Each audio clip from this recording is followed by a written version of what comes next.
नमस्कार। पिछले वीडियो में मैंने रामचरित के बारे में वर्णन किए थे। आज अयोध्या कांड की संपूर्ण जानकारी को समझने का प्रयास करेंगे।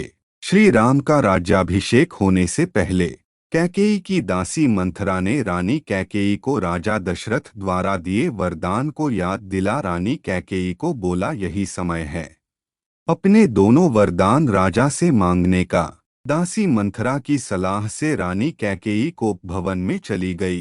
राजा दशरथ को पता चलते ही रानी के पास आए। रानी कैकेयी ने राजा दशरथ से अपने उन दो वरदान को याद दिलाया जो उन्होंने रानी कैकेयी को दिया था।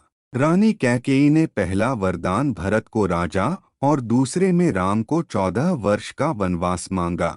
राजा दशरथ का वरदान और माता कैकेयी का वचन पूर्ण करने के लिए श्री राम वनवास के लिए आज्ञा लेने पिता श्री राजा दशरथ के पास पहुँचे और उनके साथ जनक नंदनी सीता और लक्ष्मण भी साथ चलने के लिए तैयार आज्ञा लेकर वनवास जाने लगे।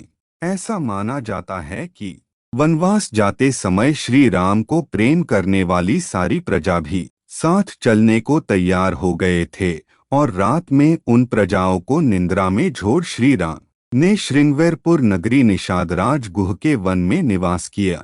फिर वहां से केवट की मदद से गंगा पार करके प्रयागराज भारद्वाज मुनि के आश्रम में पहुंचे, जहां पर भगवान राम ने जात पात का खंडन करते हुए मित्रता को सर्वोपरि बताया और अपने समकक्ष निषादराज गुह को बिठाया।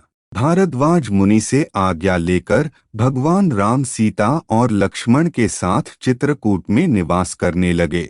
अयोध्या में राजा दशरथ पुत्र वियोग के कारण उनका स्वर्गवास हो गया। वशिष्ठ ऋषि ने ननिहाल गए भरत और शत्रुघ्न को बुलाया और राजा दशरथ की अंत्येष्टि कर्म संपूर्ण कराया। भरत ने अयोध्या का राजा बनने से अस्वीकार कर दिया और सभी स्नेहीजनों के साथ चित्रकूट श्री राम को मना कर लाने के लिए चले गए। चित्रकूट में भरत मिलाप के समय सभी ने अपने बातों को रखा और श्री राम को वनवास को त्याग कर अयोध्या चलने का प्रस्ताव रखा, परंतु श्री राम ने पिता की आज्ञा का पालन करने और रघुकुल की रीति निभाने के लिए ये सभी प्रस्ताव को अमान्य करते हुए अपने वनवास काल को पूर्ण करने के पश्चात राजा बनने का वचन दिया। भरत ने श्री राम का चरण पादुका लेकर वापस अयोध्या आकर नदी के तट पर नंदीग्राम में निवास करने लगे।